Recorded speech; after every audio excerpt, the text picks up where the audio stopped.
Now, for more than 40 years, Bob Proctor has focused his entire agenda around helping people create lush lives of prosperity, rewarding relationships, and spiritual awareness. I'd make him a perfect 10. If I was an Olympic coach, that's the score I would give him. Very energetic and engaging and really very interesting. Bob Proctor knows how to help you because he comes from a life of lack and limitation himself. It's very easy to understand, very straightforward. He makes you want to listen to everything he has to say, very informative. In 1960, he was a high school dropout with a resume of dead-end jobs and a future clouded in debt. One book was placed in his hands, Napoleon Hill's Think and Grow Rich, which planted the seed of hope in Bob's mind. I used to fall asleep through all kinds of things, but man, he's got my eyes on this. A lot of energy, high energy person. In just months, and with further support from the works of Earl Nightingale, Bob's life literally spun on a dime. In a year, he was making more than $100,000 and soon topped the $1 million mark. I like his style. He's genuine. I like what he's teaching. I like what he's saying. Bob then moved to Chicago to work for his real-life mentors, Earl Nightingale and Lloyd Conant.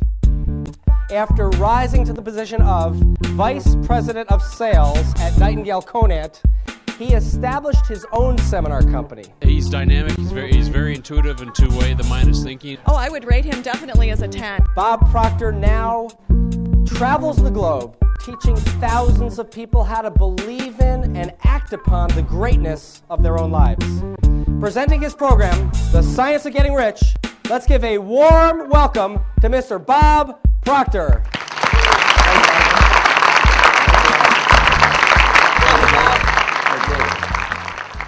Good afternoon.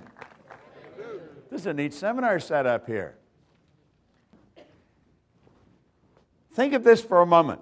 All that's required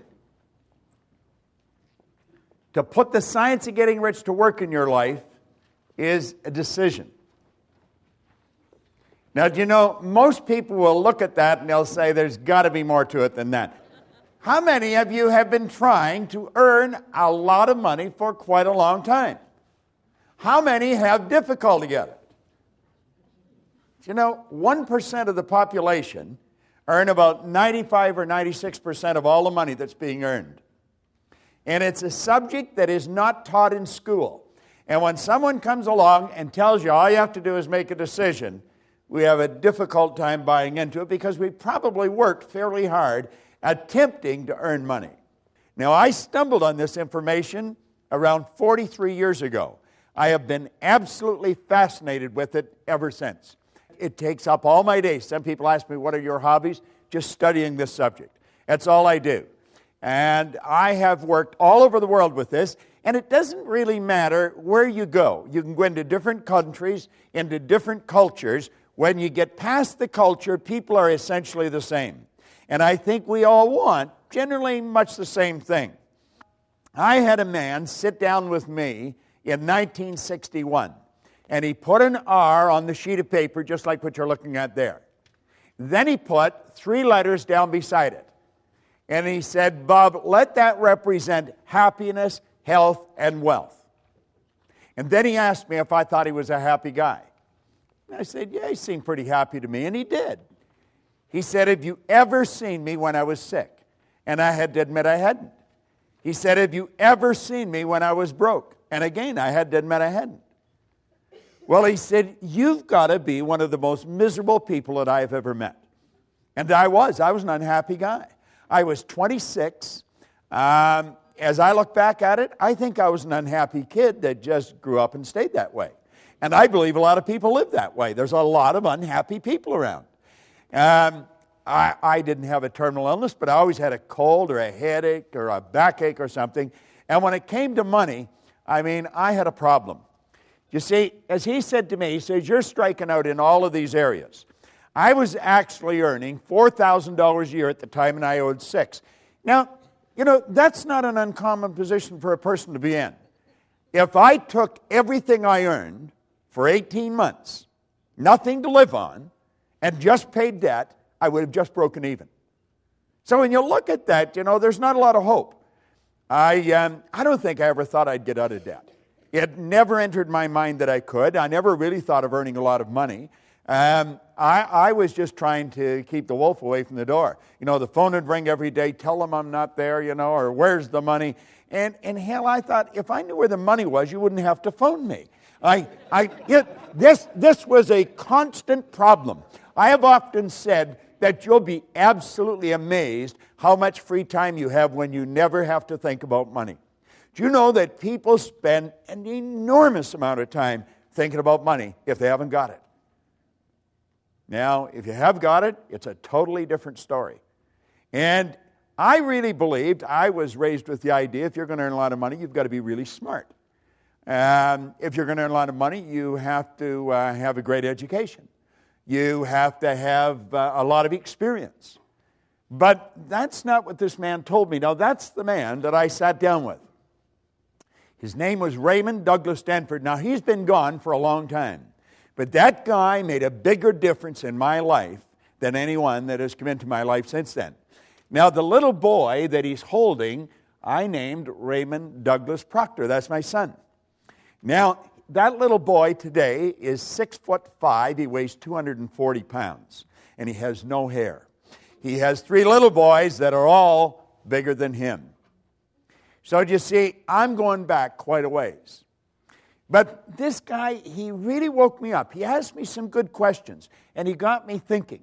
Now, this is the one thing he asked me. He said, or suggested, and I found this in a book by Vince Rawazzi over here in Philadelphia. He said, to change your life, you have to change your life. Now, that sounds like a play on words. It did to me the first time I looked at it, but that's not a play on words. That is so basic, and it's so misunderstood. Now, we're going to go through 2 parts here. I understand there's a break, so we're going to go to a certain point in the break, and I'm going to share some ideas with you on what can be done, and then after the break, I'm going to show you exactly how to do it, because it's an inside job, and we're forever trying to change things outside, and that's not where it's at. We keep gathering information, and it doesn't do it. I would imagine that most of you have been to a lot of seminars. I would imagine that most of you have a pretty fair collection of self-help material, books and CDs. Michael was talking about people coming to these all the time, and I said, well, that's the way I am. I've been coming to them. I'm a seminar junkie, and I've been that way for 40-some years. And I just can't seem to get enough of it. I think once we get hooked on the idea of developing ourselves, we never get away from it. And the people that are not hooked on the idea, they think we're a little crazy. But I wouldn't want to live in the world they're living in. Do you know, back in 1970, I had the pleasure of being on a program in Chicago with just an incredible man. He wrote a book called The True Believer, Eric Hoffer. And he said something on that program that stuck in my mind. He said, in times of change, the learners will inherit the earth, while the learned find themselves beautifully equipped to deal with a world that no longer exists. Now, run that through your mind for a couple of minutes. Yet in times of change, the learners will inherit the earth. I took that to be metaphorical, that we'll be happy, healthy, and prosperous. While the learned find themselves beautifully equipped to deal with the world that no longer exists. You see, there's no such thing as a learned individual. There's no such thing as an educated individual. That's a misnomer. We're either learning or we're not. Napoleon Hill talks about education coming from the Latin educo, meaning to educe, to develop, or to draw out from within. So you see, we don't even have to get anything. As we really start to understand what makes everything happen, we're going to find out that we've already got everything we need. It's simply a matter of becoming aware of it. And so Ray suggested this to me, and then he introduced me to the book. Now, the book was Napoleon Hill's book, Think and Grow Rich. I have never stopped reading this book. The book that I carry with me, I've been carrying since 1963, and I read it every day. Now, I think Hubbard pointed out that when you read a good book through the second time, you don't see something in it you didn't see before. You see something in yourself that wasn't there before. Yeah, you see, it's the repetition of the right information that'll really alter what's going on inside, and that's what you have to do. Everybody thinks it's something outside we have to change. We have to change companies. We have to change cities. We have to change jobs. You got to change it inside. If you don't change it inside, nothing happens. Well, I got into that book, and I started to study. Now, he said there's a secret in that book. And he said, if you find a secret in the book, you can have anything you seriously want. Well, I thought that was a gross exaggeration. You know, you can have anything you want. Let me put it in proper perspective for you. I was 26. I had 2 months high school formal education. I had no business experience. I had an absolutely terrible work record. And here I'm reading that you can have anything you want. Now, there's so much about ourselves that we don't know. And as I started to read this book, he said, there's a secret. You can give anything you want if you find the secret. Well, that was sort of like trying to sell me on the tooth fairy. And, of course, I was 26. I thought I was pretty cool. I thought I was wide awake, you know. And actually, I was in a deep hypnotic trance. And I was ready to reject it. But Ray said to me, he said, listen. He said, you're not very happy. He said, you're not the healthiest guy in town. You're always broke. Now, he said, I found out something about money, and he pulled out a big wad of money. He always carried a lot of money, and I was always fascinated with that because I never had any. But at any rate, he said, this stuff can't talk, but it can hear. And he said, if you call it, it'll come. And I thought, God, you know, that's sort of a nice idea. You know, and I was ready to start hollering for it. But he said, you've got to understand how to get it. And he said, you obviously don't understand. Now, he said, the author of this book studied the lives of 500 of the world's most successful people, his entire life. Then he put it in this book. Now, he said, I'm inclined to think that he knows something that you don't know. Well, I think he just sort of put me in my place, you see? And so I started to read the book, and I found the secret. And the secret was so basic and simple, everything changed. Do you know, a year later, I was earning $175,000 a year, and then I took it over $1 million a year. I mean, I had money coming in from all over the place. And it happened so fast. Yeah, but he said that in the book. He said, when money starts coming, it'll come so fast and so furious that you're going to wonder where it's been hiding through all those lean years. Well, boy, I thought, this is it. You know, and I had it coming in from different countries, from different cities. And somebody will say, well, what were you doing? I don't think it matters what you're doing. I think what matters is how you're doing it. Do you see, Wallace Wattles wrote a book on the science of getting rich way back in 1903. He says, you don't get rich by doing certain things. You get rich by doing things in a certain way. And I thought, Yes, you could find two people doing exactly the same thing, and you couldn't see the difference. But one's doing it a certain way, the other isn't. It has to do with intent. It has to do with the energy that you're doing it with. You see, we're taught to be good little go-getters. Go-getters lose. They blow it. We want to be good little go-givers because the law says what you put out will come back. The universe will reward you by law. This is all very scientific. Yet it happens with every person every time. Now, I found the secret, and it was pretty basic. It was simply sit down, decide what you want, write it on a card, carry the card in your pocket, and read it as often as possible every day. So I wrote on the card that I wanted to have in my possession by New Year's Day of 1970. I gave myself a decade to do this deal. $25,000. I really didn't believe it would happen. But you know something? I kept reading it. I don't know why, but I kept reading it. I did exactly what the author said. I kept reading the card. And I kept reading it, and I kept reading it. Now, because I kept reading it, I started to think of earning money. Prior to that, I was thinking of debt. If you had asked me, I'd have said I was thinking of earning money. I wasn't. I was thinking of debt. If your goal is to get out of debt, I guarantee you'll probably be in debt till you die. Because we become what we think about. Yet whatever you think about, you attract. You literally magnetize yourself to it. That's all I was ever thinking about was debt. But I started to think of earning money. Somebody said there's good money cleaning floors. So I said, I'm not proud. I'll clean floors. Well, I started to clean one office. Then I got another one. Do you know in less than 5 years, I was cleaning offices in Toronto, Montreal, Boston, Cleveland, Atlanta, London, England. The thing took off like a rocket. Now, what really changed? I think something inside shifted, but I didn't know what it was. And I bought this book, and I was giving it to everybody. And nothing happened in their life. Then I got into Earl Nightingale's condensed narration of the book. And I would drive around with a portable battery-operated record player, and I would keep playing that record over and over and over again. And everybody was starting to wonder about me. Proctor's listening to this guy talk to him, and he's saying the same thing because it's on a record. I mean, he doesn't change the story. And I'm listening to this, and I'm reading the same book. I was starting to wonder about myself. But everything just kept changing, kept changing, kept changing. And I'd give the record to people, and I'd give the book to people, and nothing happened. So I reasoned that someone had to know why I changed, and they've either written it in a book or they're talking about it. So I made up my mind. I would read every book that was ever written if I had to, but I was going to find out what happened to me.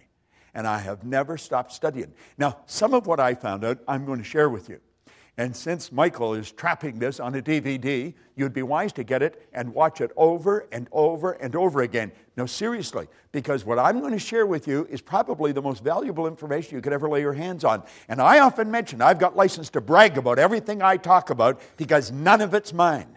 I have just gathered this information from some of the wisest people in the world, and I have been absolutely obsessed with trying to figure out why we do what we do.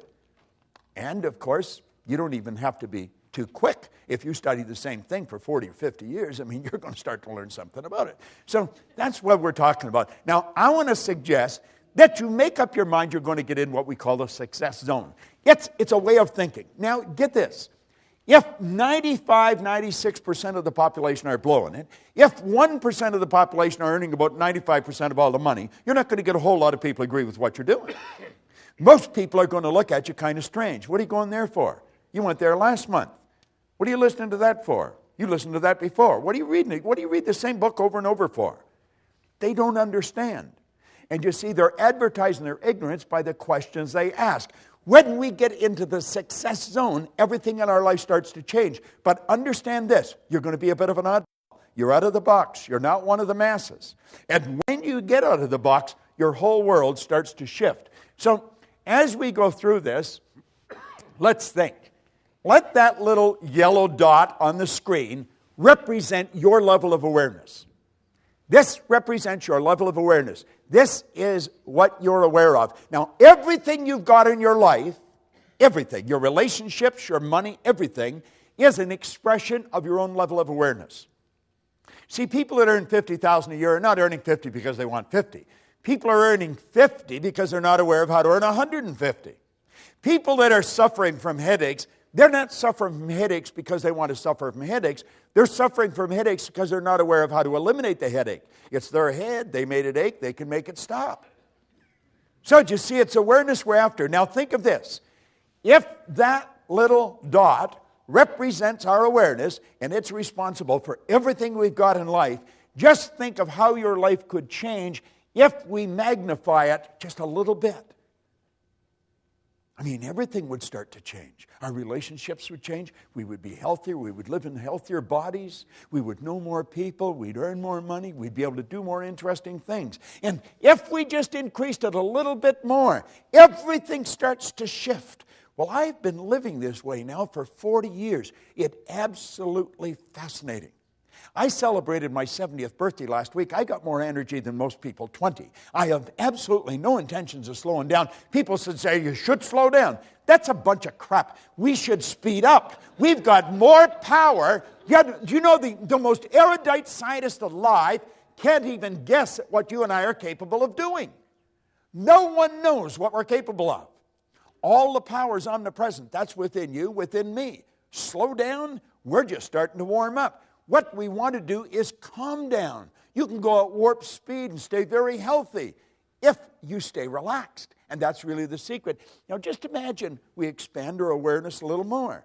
Do you know what this program is doing for you today? It's expanding your awareness. That's what the program is all about.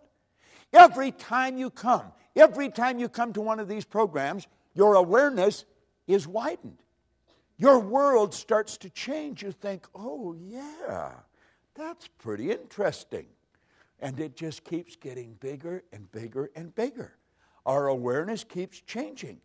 Do you know that no one knows how much money you're capable of earning? There's no one can even guess at what you're capable of earning.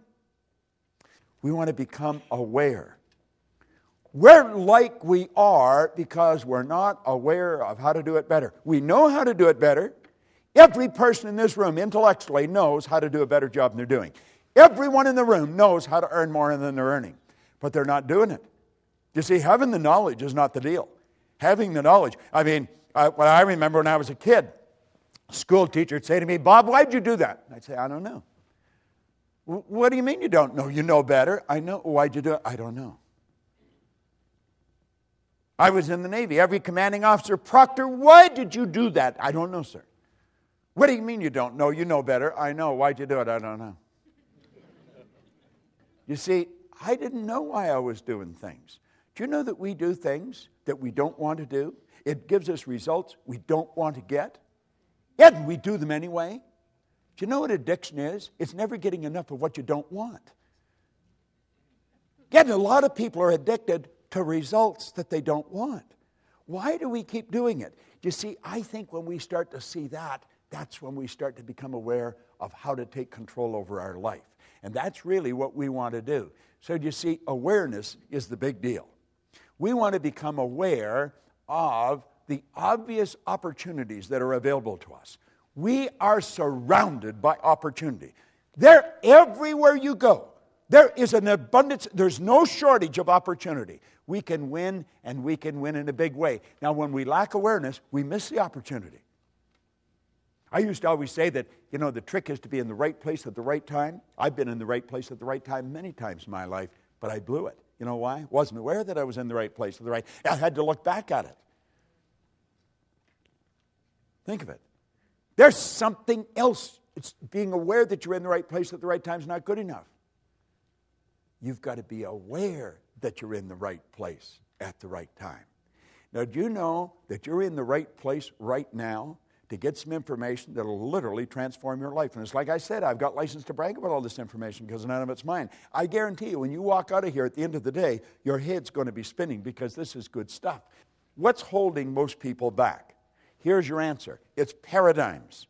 Now, that's sort of a buzzword, but that is really what stops us. It blinds us. Paradigms actually blind us. Now, I'm going to get into paradigms, how they're formed, and what they are, and then how to change them. You see, if you get into books on psychology or psychiatry or behavioral science, you'll get a definition of a paradigm, but it's usually so big and awkward that you don't understand it. The book was probably written for other psychiatrists or psychologists or behavioral scientists, and the average layperson doesn't understand it. I had great teachers, and they broke everything down into the simplest possible form. And I found out that paradigm is nothing but a multitude of habits. When you wake up in the morning, you move into action. There's a routine to everything you do. There's one to everything I do. If you're living with someone, you could set your clock by that person, and they by you. When I put my foot in my pants, I put my right foot in first. I don't know which one you put in first, but I do know this. If I put my left in first, I'd probably fall over. I would be staggering all over the place. Why? It's programming. That's how programmed we are. We're programmed to drive the car the way we drive it. We're programmed to dress the way we dress, to walk the way we walk, to talk the way we talk. Our whole life is written program in here. And you know something? We didn't even write the program. We didn't even write the program. Do you know that they're other people's habits? You and I are the product of somebody else's habitual way of thinking. It's genetic and it's environmental. Why do you think you look like your relatives? Do you think it's an accident? It's what's programmed right into the genes at birth. Yet we grow up and we live that way. Why do we speak the language we speak? Do you know that if you had been taken out of your home and moved to the suburbs of Beijing when you were an infant, you'd be fluent in Chinese and have absolutely no knowledge of the English language? But by the same token, if somebody had been taken out of Beijing, put here, same thing would have happened. We're programmed with other people's prejudices. We're programmed with their limitations. Do you know that most of the limitations we've got, we don't even know where they started? I'll give you an example.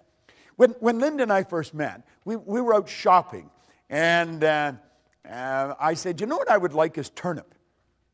She said, okay. So I picked up a turnip. And she said, what are you going to do with that? I said, I'm going to eat it. Well, she said, I'm not eating that. Well, I said, why not? She said, that's the root of the turnip. I said, it's the what? I had never heard it called a root. It was always just a turnip. Well, I said, what do you eat? She said, we eat the green of the turnip. I said, my God, we give that to the pigs. Well, she said, we give the root to the pigs. I don't even know if I ever saw a turnip green. So here we are eating the root, giving the green to the pigs. There they are eating the green and giving the root to the pigs. Now, I was raised in northern Ontario. She was raised in Pensacola, Florida, and Birmingham, Alabama. Two totally different cultures. You see? So I put the turnip back. I thought, what the hell? There's no sense in fighting over a turnip, you know. But I'm wandering around the store, yet I'm thinking, who decided we'd eat the root of the turnip? I don't think my mother woke up one day and said, we're going to eat the root of the turnip. I wonder why she ate the root. I don't think her mother did. And then I started to think, I wonder how far back in our family I'd have to go to find out who decided we would eat the root of the turnip. How far back I'd have to go in her family to find out who would eat the green of the turnip. And then I started to think, you know, it really doesn't matter. But the principle behind this is huge. Because, you know, most of our habits are like that. They really are. Now, think of this. What do most people do when they begin to have financial trouble? This is paradigm talk that I'm dealing with here. What do? I'll tell you exactly what they do. They lower their standard of living to meet their income. That's a bad idea. That is a terrible idea. Timidity is not a strategy for the new economy. We're living in a new economy. Remember, you cannot move forward when you're cutting back. Yet, why do we do it? We're programmed. That's what we were taught to do. Anything else is being irresponsible. Well, let's think of this for a moment. Successful people take their income up to meet their standard of living. Do you know why?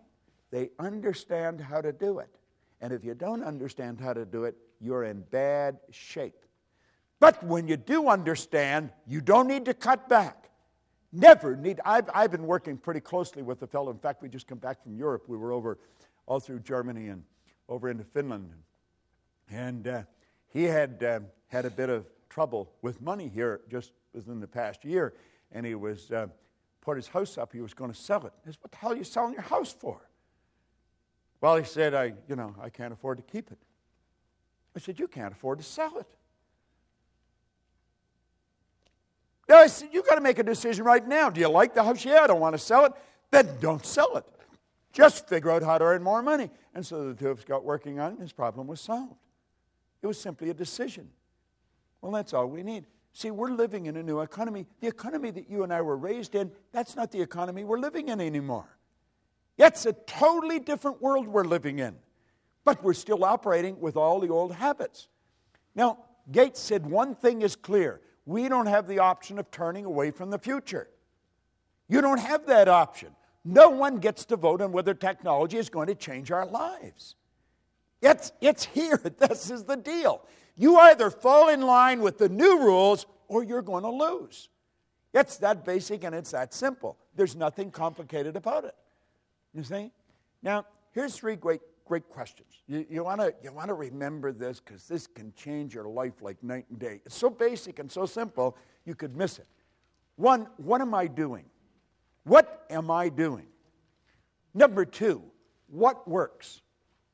What works?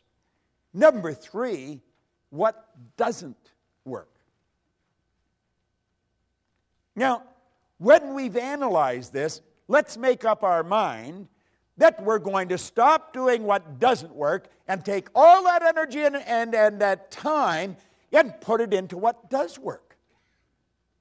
Do you know if that's the only thing you got out of this entire meeting this afternoon, it could be worth millions to you. Literally millions. I picked this up. I don't know if I heard it or I read it, but there was a man who had an engineering company. He did about $10 million a year. It wasn't a big company, but it wasn't a corner store. And he died. His wife had nothing to do with the business. She never went around the business. So everybody just assumed when he died, she would sell the business. But she didn't plan to sell the business. After the funeral and things slowed down, she went into the company and she called all the heads of departments in, and they're the three questions she asked. What are you doing? What works? What doesn't?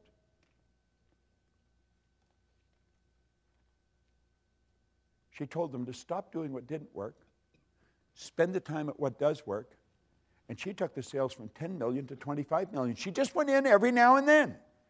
That's all she ever did. I wonder what would happen if that's all we did. we want to understand and apply, if we really want to get into the science of getting rich, the law of compensation. Now, the law of compensation is pretty clear. There's nothing complicated about it. The law of compensation clearly states that the amount of money you earn is always going to be in direct ratio to the need for what you do,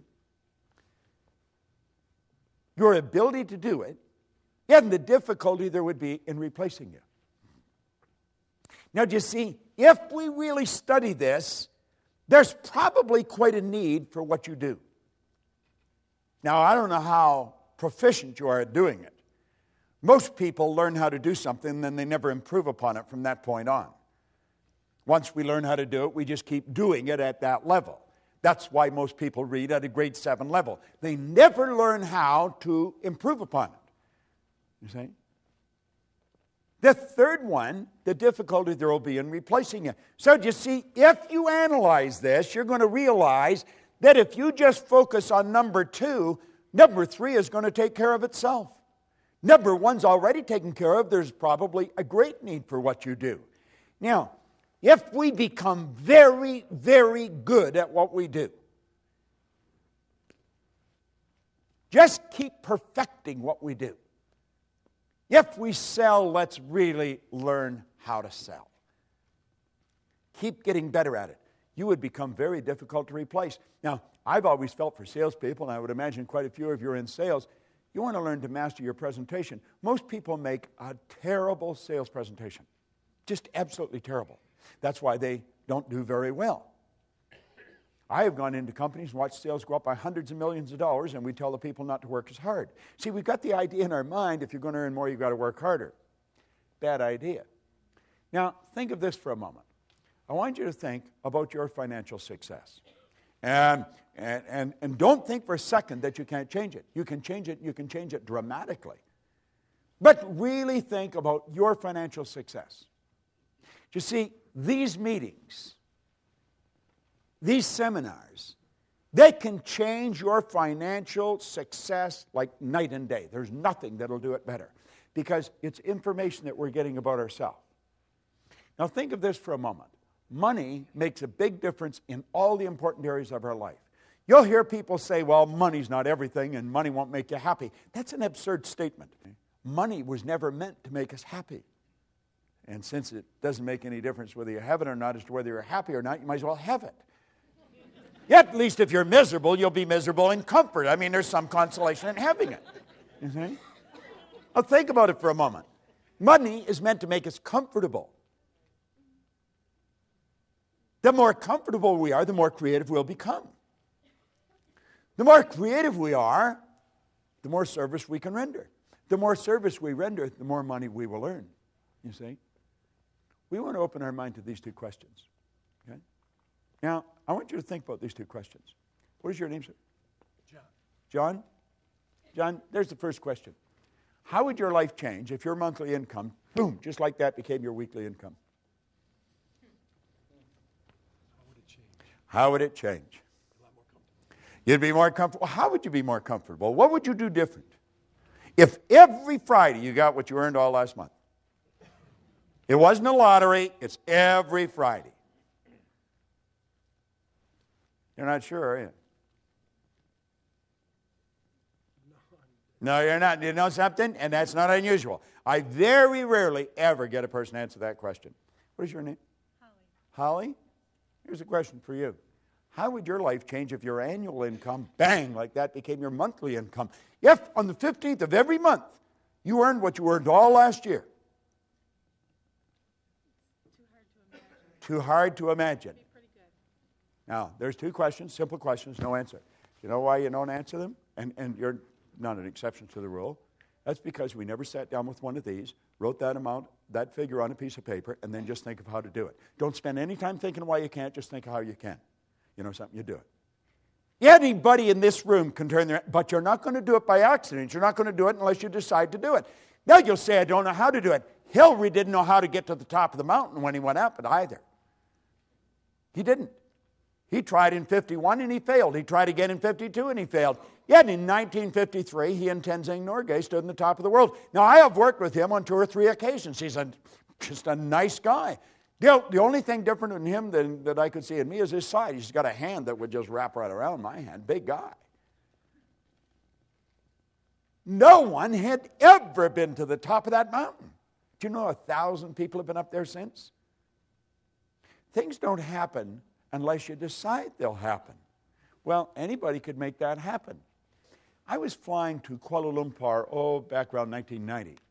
And I like playing with words and numbers when I'm on a plane. And I'm not a good flying partner. If you sat beside me, you'd probably think I didn't have any social intelligence at all, because that's my time.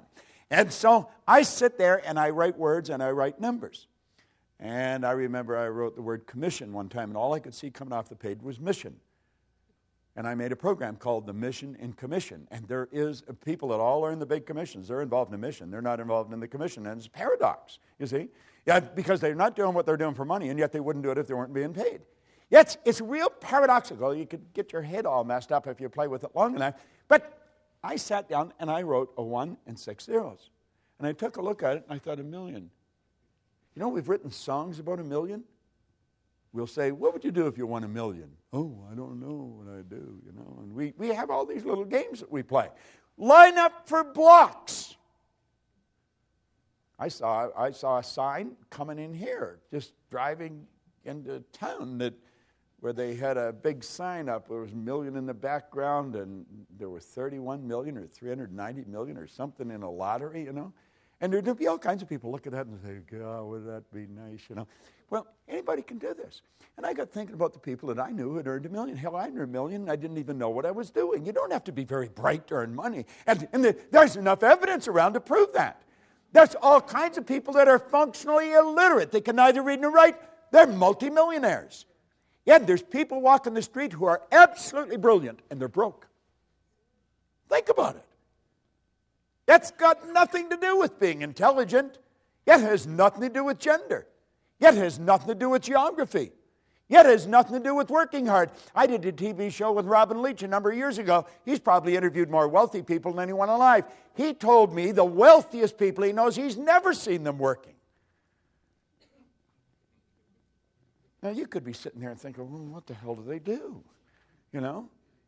I mean, that sort of scrambles our head, because we've been trained you got to go to work. Well, here's another one. This is, you know, like the 3 questions. This is another one that you want to burn into your mind. This is something most people don't know. They don't teach this in Harvard. They don't teach it at Wharton. They don't teach it at Eton or Stanford. Hardly anybody understands this. And I understand it. So, I mean, it's not too difficult to learn. There's 3 strategies for earning money. I refer to it as M1, M2, and M3. Yet when I started to explain this to Linda, her head would go, you know, because it's so obvious. Now, if you're going to teach your kids anything, and understand this, what you don't fix, they'll inherit. If you're going to teach them how to earn money, because if they're not earning any, they're going to have a bad life. People that don't earn money raise skinny kids. I mean, it's just not a good way to live. You know, it really isn't. Now, M1 is used by the masses, but M3 is the one you want to teach the kids. See, M1 is used by 96 people out of every 100. It is without question the worst way in the world to earn money. It's working, that's right. It's trading time for money. Now, if you have any money later on in life by following this strategy, it's at the expense of a life. You have been earning a bit and you've been squirreling some of it away, but it's at the expense of the car you want. You never drive the car you want. Most people look at a car and they think, oh, would I ever like to have that? And while they're thinking why they can't have it, somebody else is thinking to buy the whole dealership. You see? Yeah, they're using the same mental faculty and they're drawing on the same thought power. This is a terrible concept. Trading time for money. You will never get ahead of the game doing it. M2 is a good strategy, but it's only used by 3 people out of 100. That's where we invest money to earn money, which is the probable reason why there's only 3 people out of 100 using it. Investing money to earn money. Now, some people are very good at investing money. They do very well. Most people are not. The ones that are doing it, the ones that win at it are in the minority. Now, this is the one I stumbled on way back in the early 60s. Had no idea what I was doing. No idea. But it happened. I moved from M1 to M3, just woo, like that. It took me 9 years to figure out what I was doing. Did not understand, and yet you see that 1% are 96% of all the money that's being earned. Now this group here, they multiply their time by setting up multiple sources of income. They don't have one source of income. They got lots of sources of income. And you think, well, how do you get to that point? You get there by deciding that's where you're going. I mean, how are you going to get home? Are you going to walk out of this theater and say, God, I don't know what to do? Well, you're either going to go home or go to your office, go somewhere, but you know where you're going to go. And that's how you're going to get there. You're going to think, am I going to walk? Well, I don't think I'll walk. Well, I drive. Well, my car's here. I probably should take it with me, you know. And this is all. It's a process that you do. It's all automatic. This is a process that's automatic. You see, if you can earn 100, you can earn 1,000,000 because you're following a basic principle. You see? It's just a basic principle. Once you learn the basic principle, you're going to follow it. Now look at this for a moment. Your PSI is your psychic source of income. Your psychic source of income. This works for everybody all over the world. See, we should have a psychic. That's what we work at. We wake up in the morning and we start doing what we absolutely love to do. I always find it amusing that I can be so well paid doing what I love. I love doing this. I absolutely love it. Yet, and I earn ridiculous sums of money for doing it. But I'm doing what I really love to do. That's what we should do. We should all do what we love. It's a psychic source of income. We can earn all the money we want. We can stay healthy. We don't need to react. See, if you do something, I react to it, you're in charge of me. The second you react to situations or circumstance or other people, they're in charge of you. So here you are, the only life you got, and it's a relatively short one, you know, and we're putting other people and things in charge of us. We're bouncing around. Our head is like a ping pong ball. That's the way many people live. It's no wonder their body's breaking down. This damn thing is in such a chaotic vibration, it has to break down. It's just a mass of molecules, and you should keep it in the right vibration. To improve your performance, you have to follow the ancient advice, know thyself. Ray Stanford asked me, he said, do you know who you are? I said, do I know who I am? Yeah, I know who I am. I'm Bob. No, he said, that's who you think you are. That's not who you are. He said, Bob and Proctor are just two words. That's your name, but it's not you. I said, what? Well, he said, you're not your name. I'm not my name. Well, that makes sense, doesn't it? I'm not my name. Okay. I said, well, this is me. No, he said, that's your body. You've never heard anybody phone into work and say, body's not coming in today, it's sick. You've never heard anyone say, am hand or am leg. We say, my hand, my leg, my name, my body. These are all things we have. He said, your results. Now, I knew I was in trouble. I was 26, I was unhappy, I was sick, I was broken, I just found out I was lost. I didn't even know who I was. You see? Well, if you're going to know yourself, if you're going to change your life, you've got to change yourself. If you're going to change self, you have to know who self is. Now, think of this for a moment. You and I have infinite potential. Now, I said before, I don't know how much infinite is. I just know it's a lot. Has no beginning and no end. That's the potential we've got. We've got all of this power, yet if you watch the way most people live, you would think that they were just about out of juice. A lot of people, when their heart stops beating, it's going to be a formality. I mean, they just sort of sit. They never really get it going. Yet we have infinite potential. We're dealing with something pretty big. If we're going to find out something about ourselves, we have to look at this. You say, this is over my head. No, it's not. I teach this to kids. I got it. This all tied into the science of getting rich. Rich resources are lying dormant within us. Let's look at it a different way. You see? You and I are spiritual beings. There's only two sources of reference to go to find out anything about ourselves. One's science and the other's theology. You'll hear people say they're having a spiritual experience. They're not having a spiritual experience. They are spiritual. They're having a physical experience.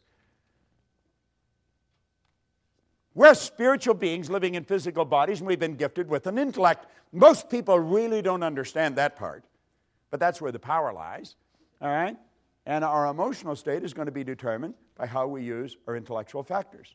Andrew Carnegie told Napoleon Hill, he said, any idea that's held in the mind, that's emphasized, that's either feared or revered, will begin at once to clothe itself in the most convenient and appropriate physical form that's available. You see, Dr. J.B. Ryan said the mind is the greatest power in all of creation. Very few people understand it. If you go on our website, you just go to bobproctor.com, you'll see a quote there by Dr. John Mike, a psychiatrist from Florida. He said, I taught him more about the mind in 1 year than he'd learned in 4 years of medical school, 5 years of psychiatric training. And what I taught him was just what a Dr. Roeder taught me. I was always amazed by that.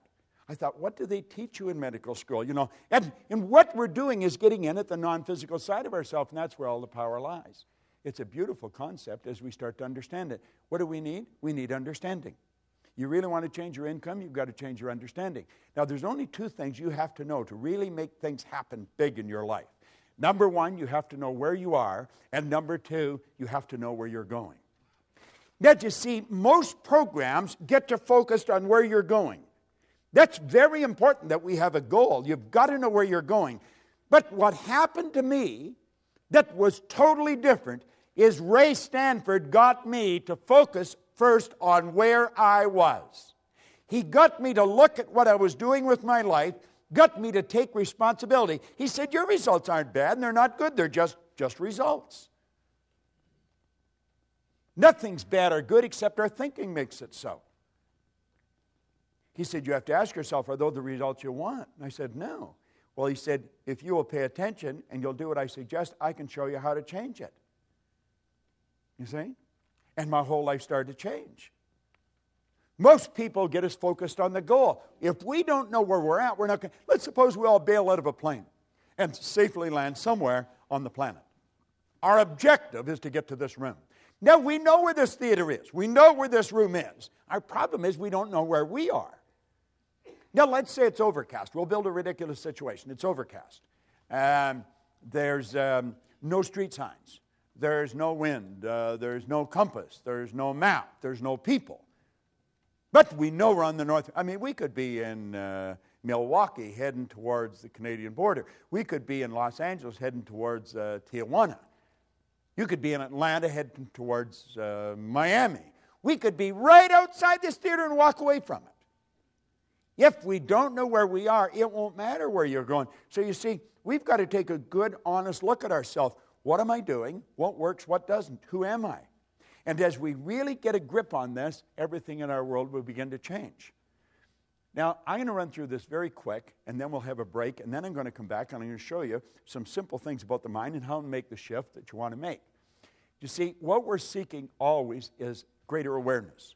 We're always wanting to raise our level of awareness because our results are an expression of our level of awareness. And the only way to improve results is to increase our level of awareness. All right?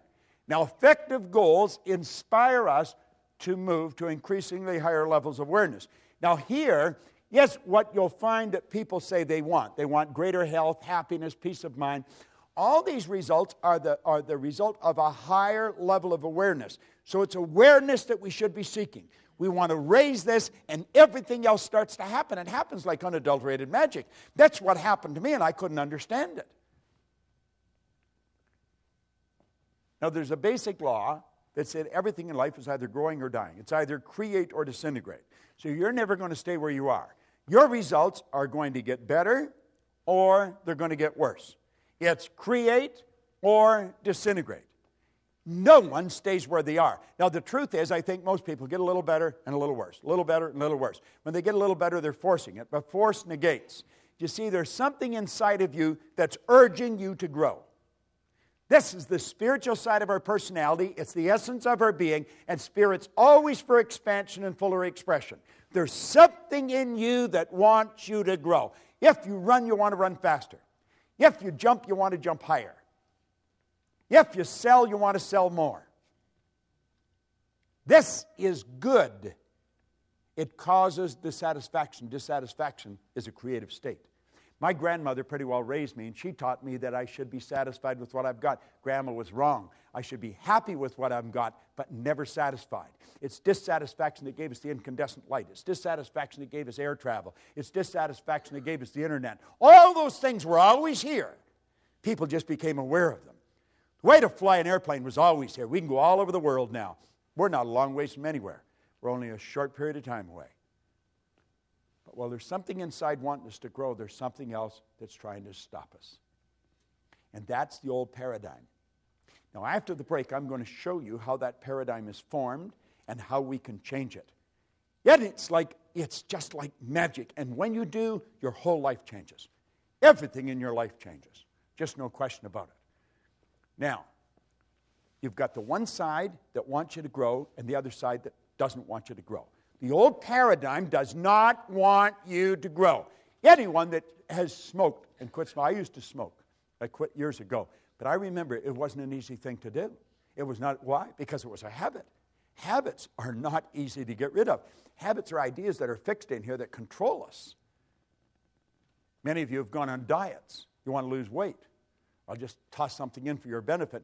When you lose something, you're programmed to do what? To look for it.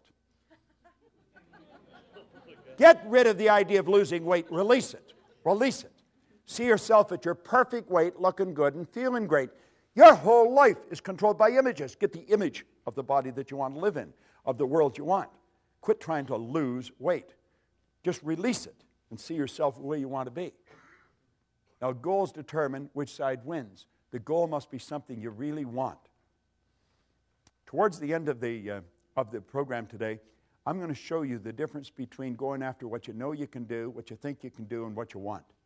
And I'm going to show you why most people never go after what they want. And I'll also show you how to change it, because it's pretty beautiful. Now, at each new level, as we move ahead, every time we move ahead, our conditions, our circumstance, and environment change. As they change, you have to adapt to the change. That gives you the ability then to see the next step of action that's necessary. We'll graphically communicate that a little clearer a little later on. Okay? So here we go. We're moving up. Each time we move to a higher level, the results improve. And it just keeps getting better and better and better. And that's the way life should work. And it can work. Now, you and I think in pictures. We think in pictures. Okay? You don't think B-O-A-T. You don't think G-E-A-R. You don't think F-B-A-T-H or B-I-R-D. You think in pictures. You think in pictures. Now, it's the mind we're talking about. I want you to tell me what your mind looks like. What's your refrigerator look like, John? What color is it? White. 2 doors? Yes. Top and bottom? Yes. Which way do they open? To right to left or left to the right? Left to right. Now, you were mentally in your kitchen looking at your refrigerator, weren't you? What's your car look like? White? You like white, do you? What's the interior? Charcoal gray. Charcoal gray. 2-door, 4-door? 5 doors. Okay. You've got the picture of that in here, haven't you? Tell me what your mind looks like. Gray mush. Now you're doing what probably a lot of people are doing. How many saw the brain when I asked you to think of the mind? Hold up your hand if you did. See, there's a whole lot of people doing the same thing. But your brain is not your mind, John. And your brain is not your mind. Your brain is an electronic switching station that enables you, by using certain cells in your brain, to alter the vibration that this body's in. The brain is an electronic switching station. No one has ever seen the mind, and that is why most people have such great problem. Because we think in picture. Now, when there's no picture, John, there's confusion. If there's confusion inside, you can make book on the fact there's going to be confusion outside. As we bring the picture to our mind, we bring order to our mind. What did Solomon say? Where there is no vision, the people will perish. Where there's no vision, there's no order. Where there's no order, there's no growth. Well, when you come back, I'm going to give you a picture to work with. And that is what changed my life as much as anything. As I started to see how to work with my conscious and subconscious. Do you know certain things about your subconscious mind? Because you've read about them, you've heard about them, you listened to it on tape. But without a picture, it's just words. You see, when I asked you to think of your car, John, I activated vocal cords. I made a sound. It's called language or words. It was actually a light message. Your hearing sense picked up that light message. It was rifle fired down a nerve passageway in your body. It struck a group of cells in your brain that sound resonated with, all electrical. Those cells increased in amplitude of vibration, and the picture that was in them flashed on the screen of the mind, and you saw the white car and the charcoal gray interior. When I asked you to think of your refrigerator, light message struck those cells in your brain. The picture come on the screen of the mind. When I asked you to think of your mind, you saw your brain. And yet your brain isn't your mind. Your brain is in your fingernail. It's in your kneecap. And you know something? You'll never enjoy health if you're not able to get a picture of the mind. You'll never enjoy health. Because good health is when a body is in a good vibration. It vibrates in harmony with God's laws. Most doctors do not understand this. We have taught this to a lot of doctors, and it changes their practice like night and day. It'll change your communications. If you're in sales and you don't understand the law, you're on a hit-and-miss basis, and it'll probably be more miss than hit. When you understand the law of vibration, you're going to understand that you're transmitting through the medium of the molecule pictures into the other person's mind. And you want to put pictures in their mind that are favorable to them if you want them to be favorable to you.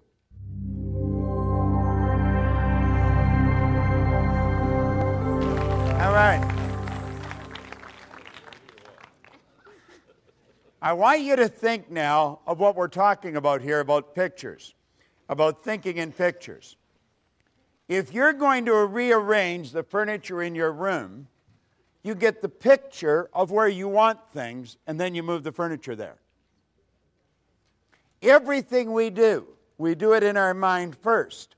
When we don't have a picture, we have confusion. If you try and get two pictures in your mind at the same time, you're in a confused state.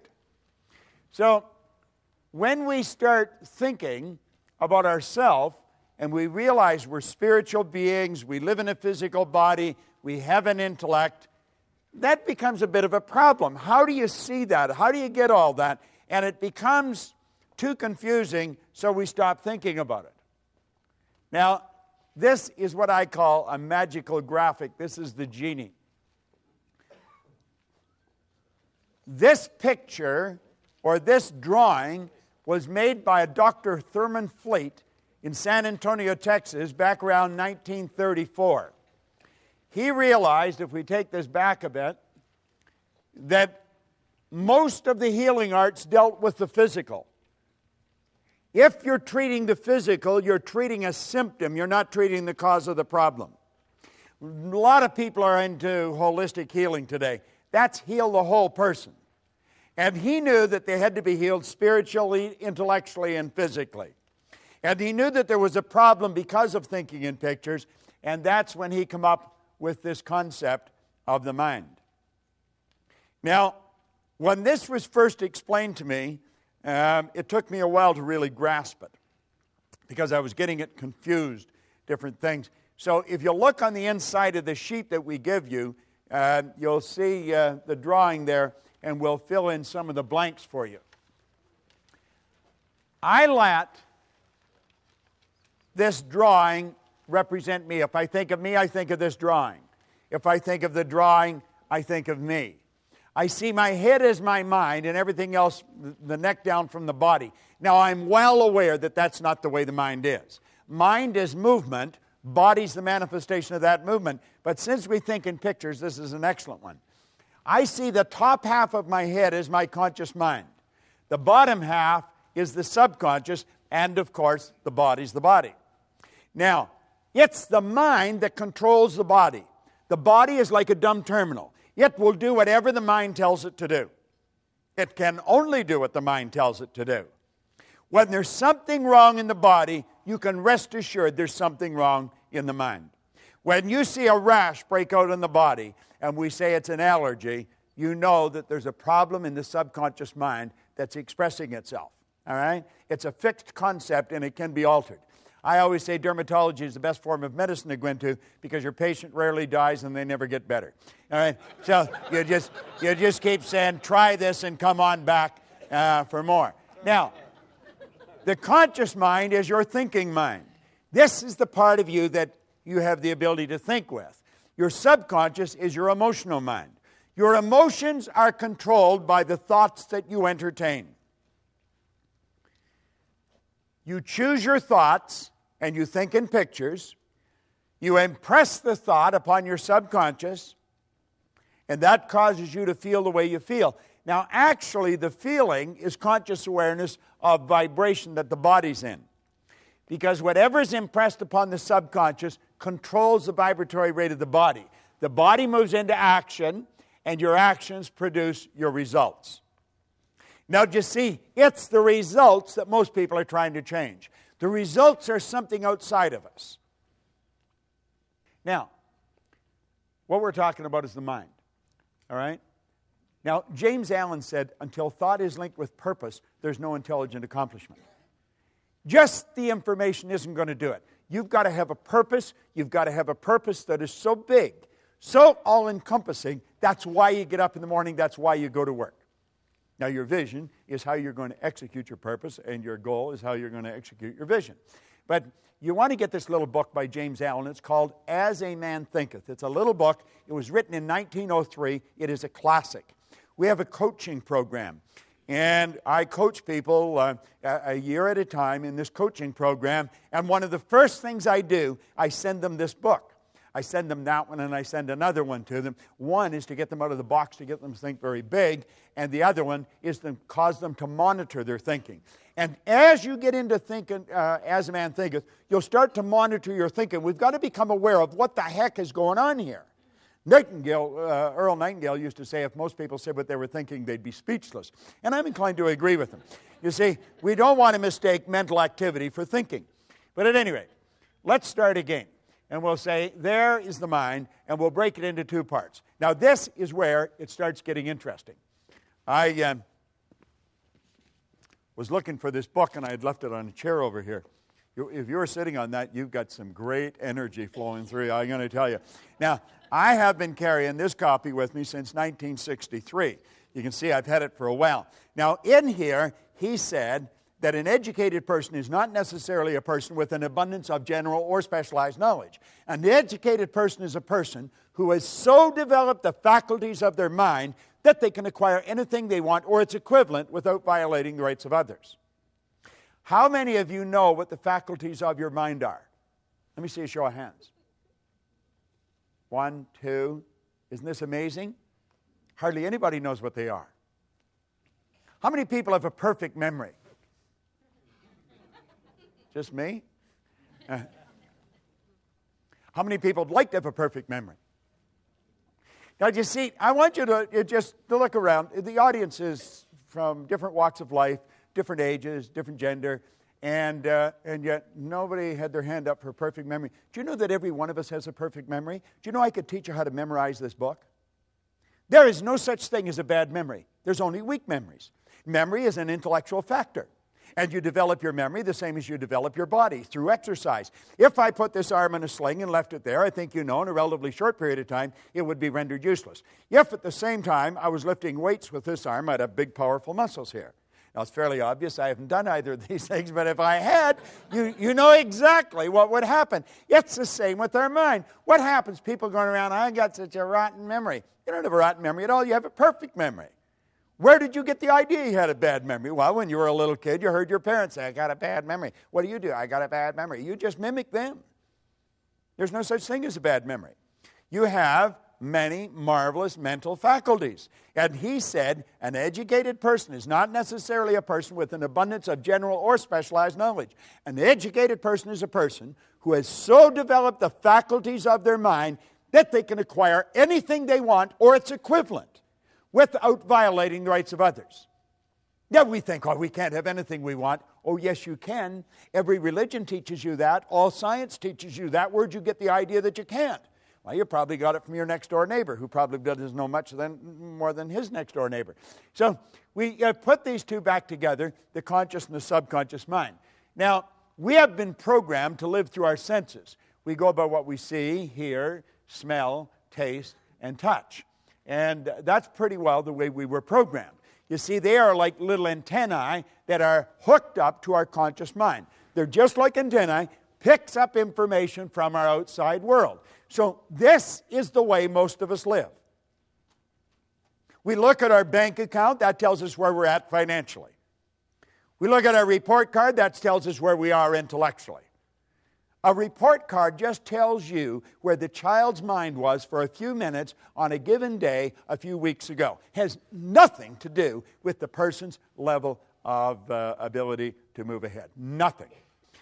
We take IQ tests. IQ will change something like the weather. That's true. You can change in a person's IQ. Their intelligent quotient, it can be changed. We know so little about ourselves. You go all through school. We think the important thing in school is to get the person to understand 2 + 2 = 4. That's not the most important thing at all. Most important thing is to start to understand yourself. The important thing is to keep the important thing the important thing. We got to get it right inside. All right? Now, let's look at this. We have what we call the intellectual mind. Now, there's one of your intellectual factors, perception. Let's look at this for a second. What is your name, sir? Mike. Mike? I'm going to tell you there's nothing printed on this book, Mike. Am I right or wrong? You're wrong. You know I'm wrong. There's no question in your mind. You can see it. Isn't that right? Right. What is your name? Joe. Joe? I told him there was nothing in the book. Am I right or wrong? Could be. Well, it could be. I'm saying there's nothing printed on the book. Am I right or wrong? Right there. Correct. Right there. Now, you see, it's a matter of perception. It's not a matter of right or wrong, is it? What you see is something on the book. Isn't that correct? Right. What I see is nothing on the book.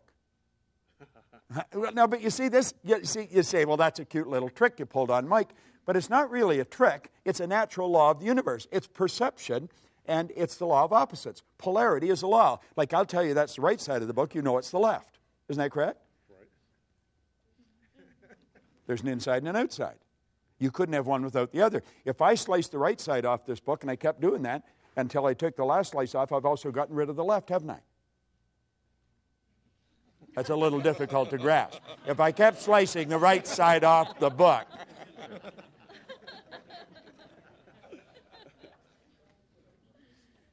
You see, most of us have a perception problem. When we say I'm right and you're wrong, you're right from your point of view, they could be right from their point of view. So it's not a matter of what's right or wrong, it's what works. That's the most important. Would you agree with that? What works? What's going to improve? Do you agree, Mike? It really is. That's the important thing.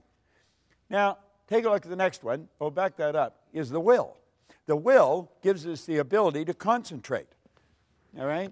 The will gives us the ability to concentrate. I've got a couple of statues of Napoleon in my home. And I think that I have them there for a reason. He reminds me of what I do and what I don't want to be like. Napoleon had a very powerful mind. I don't think he was a very nice guy, but a very powerful mind.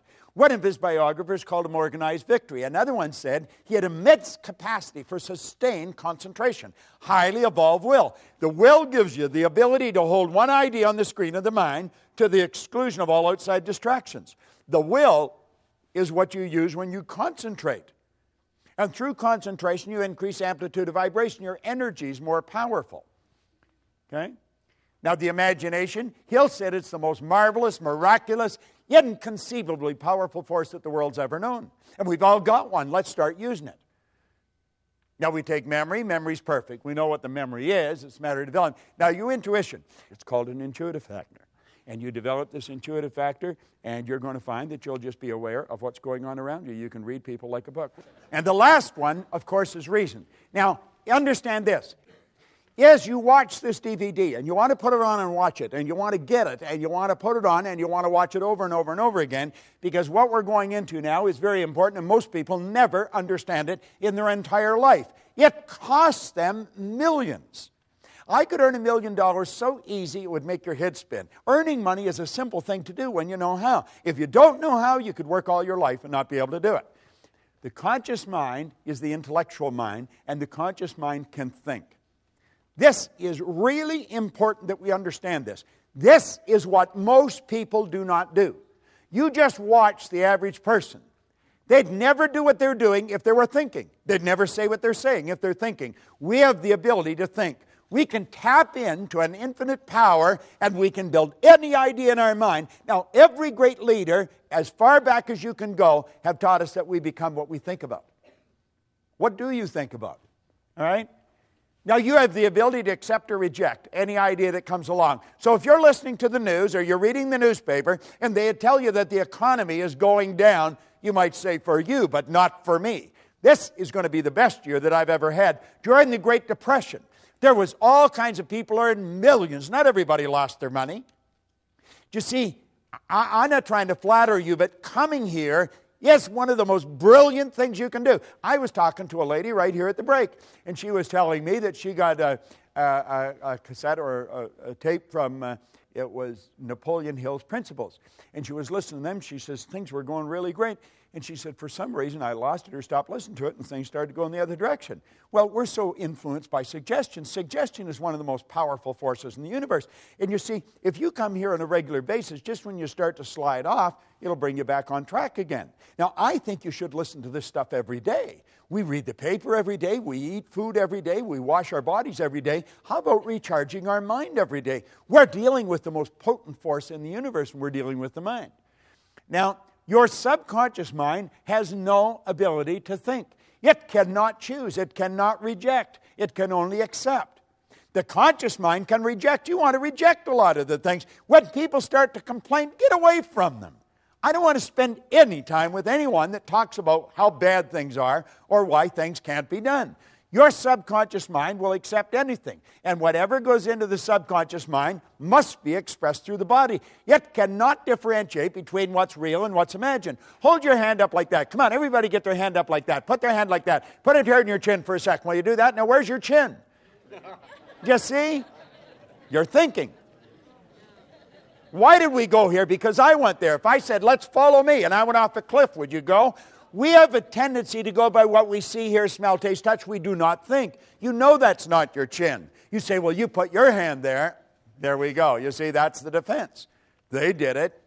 All right? Your subconscious mind will accept anything. Now, this is how you and I arrived on the scene. A baby, when a baby's born, its subconscious mind is wide open. You can put anything in it you want. The baby's mind is wide open. Every thought that goes on around the baby is going right into that baby's mind. You were a baby. Go back and ask yourself, what was the environment like that I was raised in? What did the people work at? What was their attitude towards money? What was their attitude towards potential? Do you see, if we start asking these questions, then we know what's programmed here into our subconscious mind. Now, any idea that goes into our subconscious repetitively becomes fixed in there. That's what we call a conditioned mind. It's a multitude of fixed ideas. Fixed ideas are more commonly called habits, and a multitude of habits are called paradigms.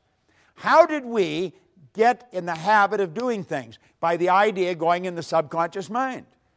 It's the repetition. Do you remember when you first started to drive a car? You probably thought you were going to kill yourself. And so did the person that was teaching you. You know, that's why they were so scared. And I mean, you were having a terrible time. The clutch, the brake, the gas, you know. And now you're steering with your knee. You're looking for a pen while you're talking on the phone. And you're in traffic. It's the subconscious mind that's doing it. When you're on the highway, your subconscious mind is driving. You're not really paying attention. The subconscious mind's driving. Go to pass a transport truck in the rain when there's a heavy overspray. You go from automatic pilot to conscious, and you're holding that wheel. And when you get past, you slacken off and back on the subconscious mind again. See, this is all automatic. Well, you and I were programmed. And the problem is we were programmed with their limitations. Where did they get the limitations? From somebody the same way. We've got to understand this. Someone else may have been responsible for making us who we are. We are responsible for changing it. Now, there is thought. It's a thought powers flowing into your consciousness. You can think anything you want, but the paradigm is going to dictate what you're going to do. The thoughts that you think are largely controlled by the paradigm. See, if you're conditioned, as I say, to earn $50,000 a year, what are the odds of you thinking of earning $150,000? You won't seriously think of, oh, you might dream about it periodically, but you won't seriously think. But you could. As a matter of fact, if you just made up your mind that you were going to, you probably would in a relatively short period of time. If you were going to learn to fly an airplane, what would you do? You wouldn't go to your hairdresser or your butcher or somebody. You'd go to a real good flight instructor, and you'd do exactly what they tell you. Why don't we do that with money? That's the one point that everybody's agreed on, is you become what you think about. All right? Now, the thought flows in, or the power for thought flows in. You choose the thought. You can think anything you want. Start to monitor your thinking. And the second you start to get out of the box, the paradigm will cut in. You say, you can't do that. You can't do that. Why can't you do that? Well, you'll come up with reasons why you can't do it. You see? The truth is you can do anything you want to do. Now, paradigms influence your thinking. I'll tell you something else. Paradigms influence what you do. You see, school has been interested in you getting the book into your conscious mind. What is the important thing in school? The important thing in school is that you read the book, you remember what's in the book, and you repeat what's in the book. If you do that, you get the mortarboard of the sheepskin, and they say you're an educated person. There's a lot of educated derelicts walking the street.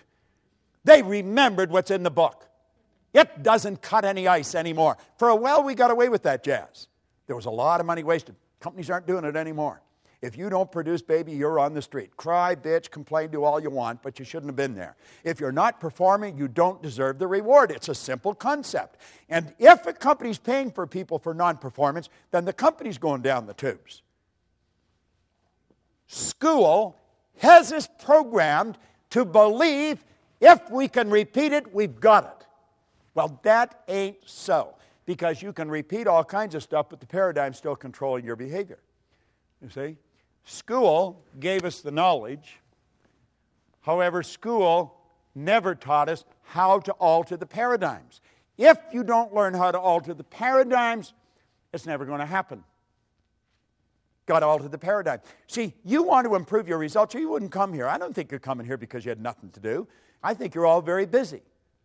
The people that have nothing to do, they wouldn't come here. It's a bit of a paradox. They're the ones that need it more than you do. All right?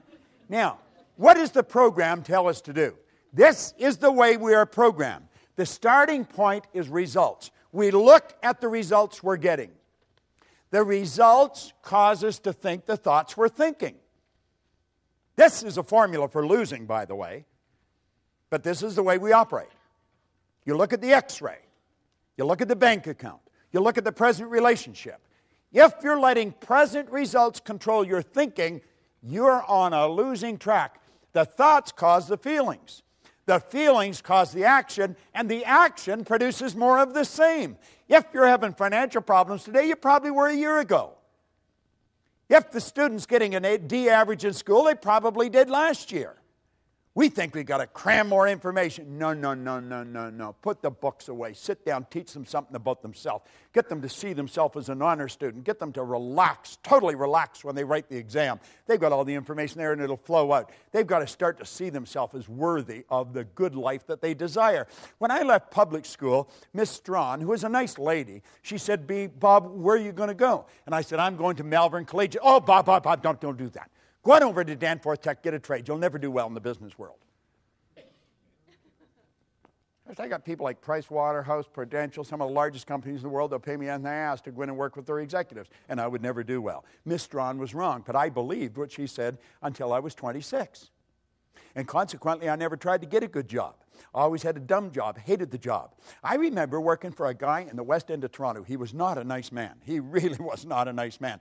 Of course, I was poor as a church mouse, so I didn't even have a car, and I had to go from the East End to the West End in busy traffic and in cold weather all the way across the city to work for a guy I really didn't like, to do something I absolutely hated, and all the way there I was afraid I was going to get fired. Now, this is nuts. This is insanity. Do you know that there's a lot of people like that? Right in this building, there's people like that. Doesn't make any sense. They're starting with the wrong end. They're letting the present results control them. Think of this for a moment. Your starting point should be ideas. Let's let the present results dictate where we've been at. Let's learn something about ourselves. Let's start with the idea in our mind. What do you really want? Let that idea then dictate how you feel. How you feel is going to control how you act, and how you act is going to produce the results that you're getting. That's the way you improve the results. And then you look at the improved results, you adapt to the change in the conditions, circumstance, and environment, and then you start out with a new idea. You see, it all boils down to decisions. It really does. You got to make the decision that you're going to change. Now, do you know what your habit pattern for many of you? Your habit pattern brings you to this building. It brings you to these seminars. But many of you come here and you go back and you do exactly the same thing. I want to suggest that you make a decision today. You make a decision that you're going to change the whole deal. I talked about a gold card. Well, we've given away a lot of gold cards. We put them in a plastic sleeve so you can carry them loose in your purse or your pocket. And you got to decide what you really want. Now, I'm going to show you how to go about that. And when you then write what you want on it, you'll see that the only thing you put in future tense is the date. And that is because we don't know how long it takes to reach a goal, although we guess fairly accurately. And that is governed by a law of gender. The law of gender decrees that all seeds have a gestation or an incubation period. When you plant a seed, you don't get the flower or the fruit right away. When the seed for the baby's planted, it takes approximately 280 days. Well, remember where the non-physical and the physical is all hooked together? Well, the idea is a spiritual seed. It's made from exactly the same stuff the physical seed's made from, and it's subject to exactly the same law. We just have not developed the awareness of what the gestation period is, so we guess. And oddly enough, we guess fairly accurately. Everything else on the goal card should be written in the present tense. I am so happy and grateful. You've already got it in your conscious mind, and as you get emotionally involved, you've already got it in your emotional mind, and it's only a period of time till it moves into form. You got to make the decision. So you start out, your goal. That's the idea. You see the goal. This is where I am. And then that will dictate the kind of feelings you have. You see? That'll dictate your actions. And that'll produce the win. Then you build another big, new, exciting goal. Now this is all, it's so basic and it's so simple and yet so misunderstood. But you can understand it. You see, you want to make the connection between your mind and your prospect's mind or the other person's mind, because that's where you make the connection. You make it on a mental plane. That's where the sale's made. Those of you who are in sales, it's all made. It's a mental thing. It's not, we may think it's physical. It's not physical at all. The physical is just the expression of something that's already happened. You want to practice about 15 minutes a day. Get your performance down pat. I know a few movie stars that are pretty big ones. And you know something? They do this so beautifully. It's called imagined reality. When you watch a movie star at work, they're living the part. You see, they're not just reading a script. They're not just repeating memory work. They took the script, they read it, they reread it, they reread it, they memorized it, they internalized it, they became it. Yeah, and it's perfect. That's what we want to do. We want to write our own script. And most people don't understand that. Now, this is very important. We're going to go through it very fast. You're either living in ignorance or with knowledge. Now, we're all living in both. We know certain things, and there's certain things we don't know. Now, let's stop and think, because this is very powerful. You can think anything you want. Most people that don't understand something, they have a tendency to doubt and worry. Doubt and worry. They have taken a power that was unadulterated, it was without form, and we've given it form, a negative form. We built a negative picture. We take and we internalize that negative picture. It sets up the only emotional state it can set up, sets up a vibration of fear. Now, fear can only be expressed through the instrument that you're living in, your body. And so it expresses itself in what we call anxiety. Now, anxiety is not expressed, it's suppressed. Yet the suppression then turns to depression. This person's on a losing track. Don't even know what they're doing. The depression turns to disease, and the disease turns to disintegration. Now, that's a process. That happens so fast, the person doesn't even know what's going on. And you know what's causing it? Ignorance is their problem. What are they taking for the anxiety? Valium or something like that. We got them on Prozac or Valium or some other drug so that we got them so stupefied that they don't even know they're doing it to themselves. Should we educate them? I think so. What is education? To induce, to develop, or to draw from an end. Let's bring out something in the person. Let's go back to our thinking. We want to develop understanding. There is only one way to develop understanding, and you're doing it. You're studying. There is no other way of developing understanding. That's what these programs are all about. Solomon said, in all you're getting, get understanding. Understanding is what leads to faith. It's the opposite to that demon fear. James Allen said fear can kill you as quick as a speeding bullet, and it can. The faith base is expressed through the physical being in well-being. Now, the well-being is expressed. You don't hear somebody that's really in a great vibration. You say, hi, how are you? And I'm really excited. You know? They don't do that. You see it in the way they walk. You see it in the way they talk. You see it in the way they meet and greet people. They're alive and they know it. That turns to acceleration. They're picking up speed. This is the way the universe operates. You know why? Because they're at ease. They're not uptight. The person that's anxious and depressed, their body is, it's no wonder their heart snaps. Take your fist and clench it tight and see how long you can keep it that way. That's the way some people's bodies are. Well, you want to put your body in a totally relaxed state. And then this power flows freely through you. No kinks in the hose. And I'm going to tell you, you'll have lots of juice flowing, and you're going to feel like $1,000,000. And you become very creative. And that's called creation. You see? Now, what do you think about? What do you spend your time thinking about? Most people spend their time thinking about just whatever's going on around them on a given period of time. Now, we say to ignore the power of paradigms to influence your judgment is to put yourself at risk when exploring the future. This idea of paradigms, you've got to understand it. You want to get back into that stick person. As I say, get that DVD, watch that thing. If you made up your mind, you're going to put that DVD on, you're going to watch it every day for maybe 2 months. Every day. You wake up in the morning, it would be the best investment of time because it's the repetition of hearing this over and over and over again that's going to cause you to step out and change it. Can you change your paradigms? Yeah, you sure can. Yeah, you sure can. And you see, when you know you can change your paradigms, you have hope. See, I was controlled. I was unhappy, sick, and broke, and I was lost. I had no hope. Why? Well, I just couldn't see how it could happen. And you know what Ray gave me? He gave me hope. And you know what happens when you have hope?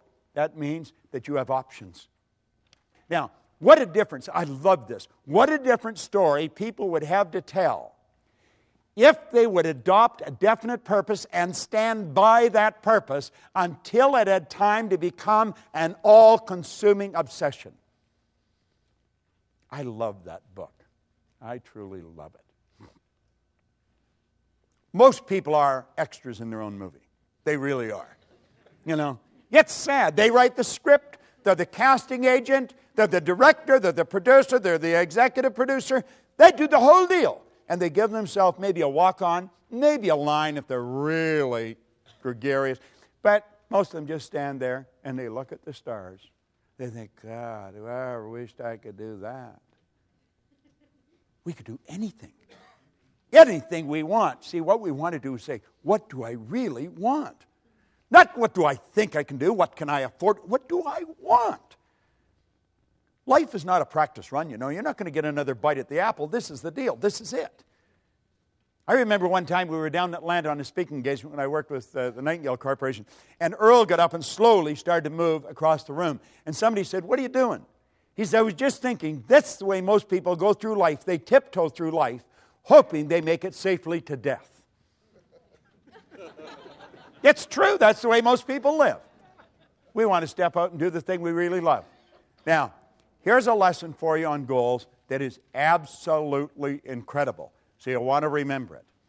Most people, when they're setting goals, they set goals to do what they know how to do. That way it's safe. They're going sideways, but it's safe.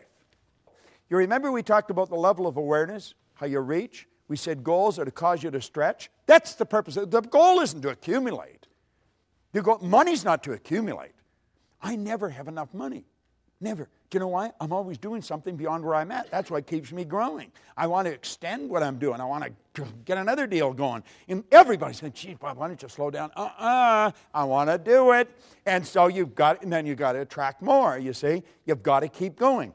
Quit going after things you know how to do. Now, understand this. People do not resist change. They don't. Do you know what people resist? Being changed.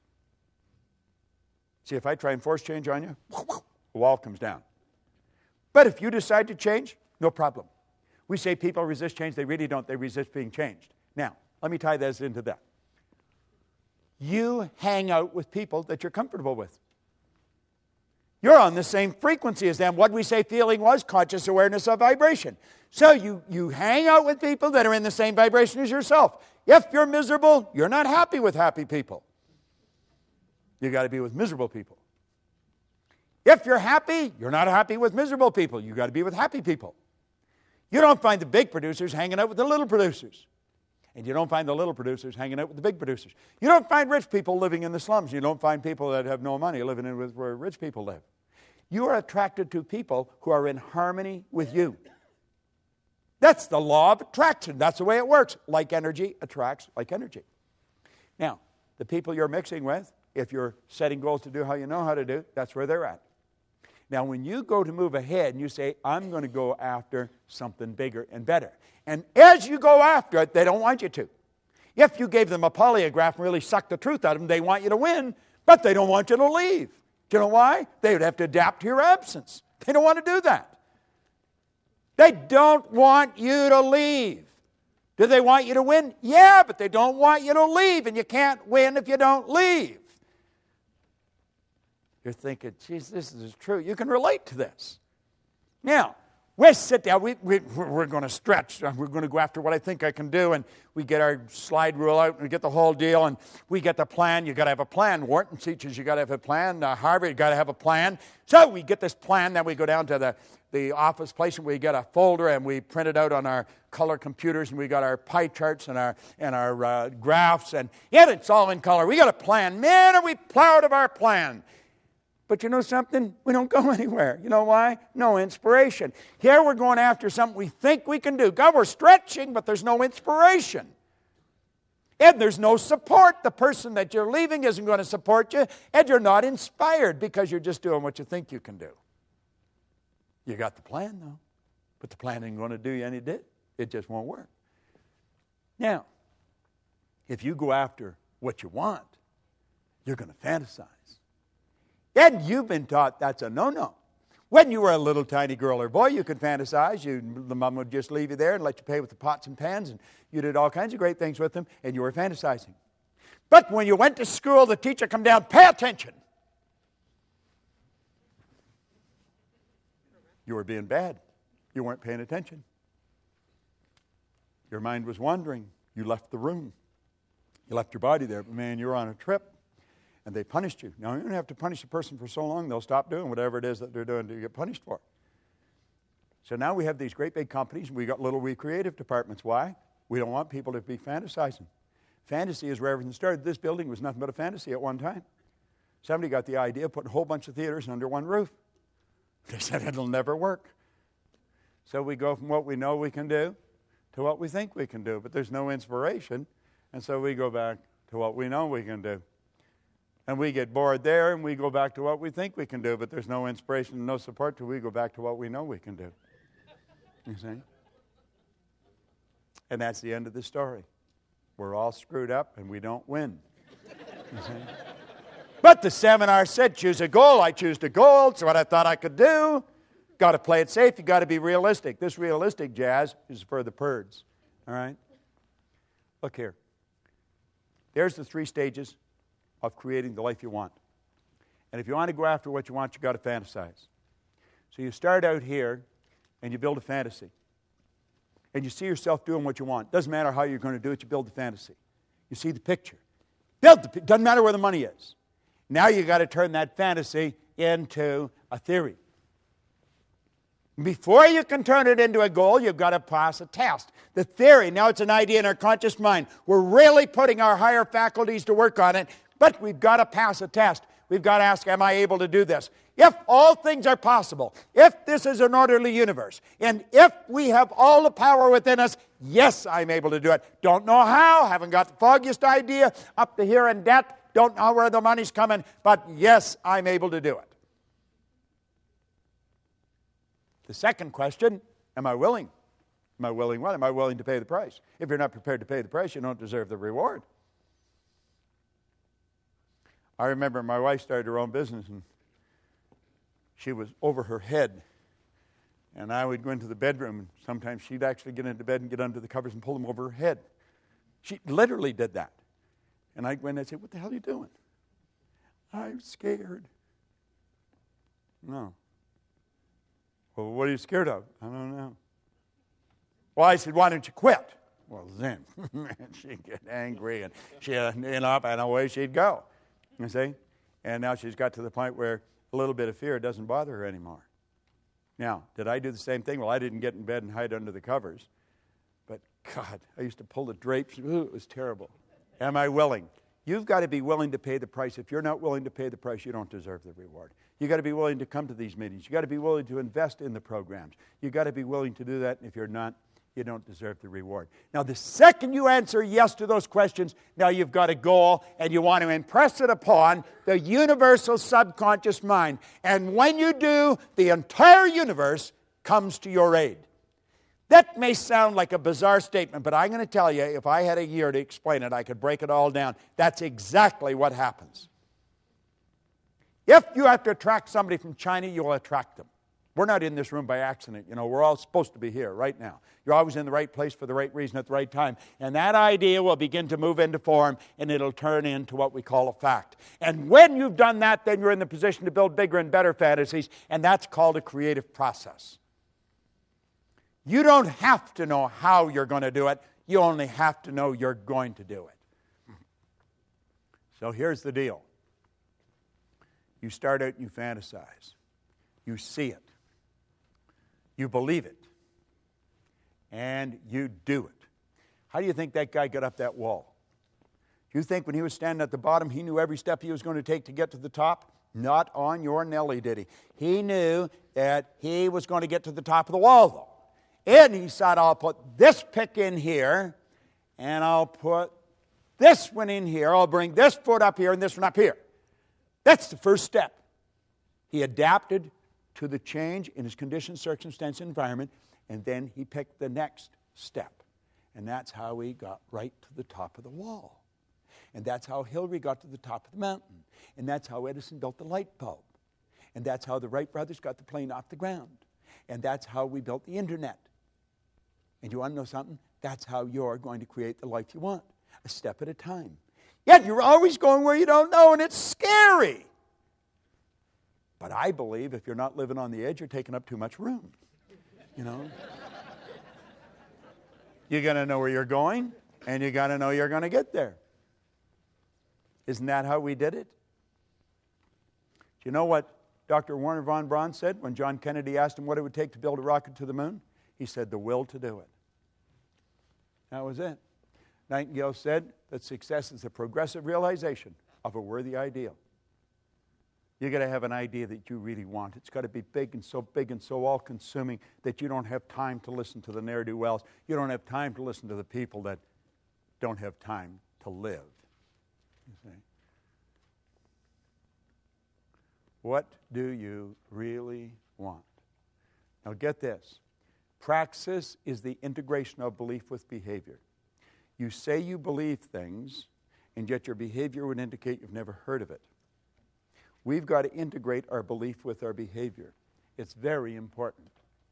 You have your conscious mind, and you build a belief. And you impress that belief upon your subconscious mind. Now, understand this. There's going to be a bit of a war. How many believe what I've explained here today? See, you believe it because you know it's the truth, and you hear the truth, you know it. You see? There's a problem when we go to execute that, and it's the old controlling belief that's in there. We've been taught to believe that there's certain things we can't do. We've been taught that because of this or because of that, it won't work. I'll give you a good book to get and read. Go and read Up from Slavery by Booker T. Washington. There's a guy that, he had all the strikes against him. But he had an image. And he just kept going. And he did whatever he did, and he did it well. He's quoted as saying, if I'm washing floors, when people look at it, they're going to know that Booker T. Washington washed this floor. Everything he did. And that's the way we want to do it. We want to do it to the best of our ability. And we want to gain an understanding. The way to do that is to continue to study.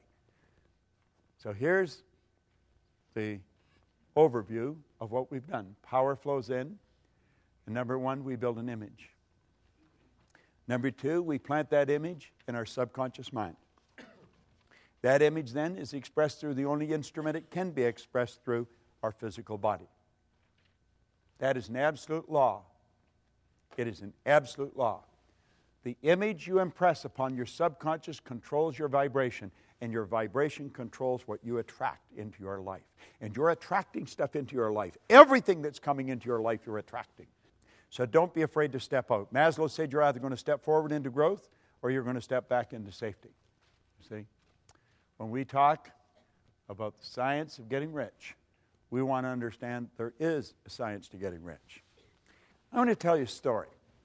I was flying to Malaysia, and I was playing with the calculator. I always play on a plane with words or numbers. Now, if you go to Kuala Lumpur from Toronto, it's 25 hours in the air. That's a long ride. If you go any further, you're coming back. So, you've got quite a trip that you're taking. Well, at any rate, I'm on the plane, and I'm fooling around, and I write $1 million down, just 1 and 6 zeros. And I thought, $1 million. And I had earned $1 million. I had earned $1 million a year a long time ago.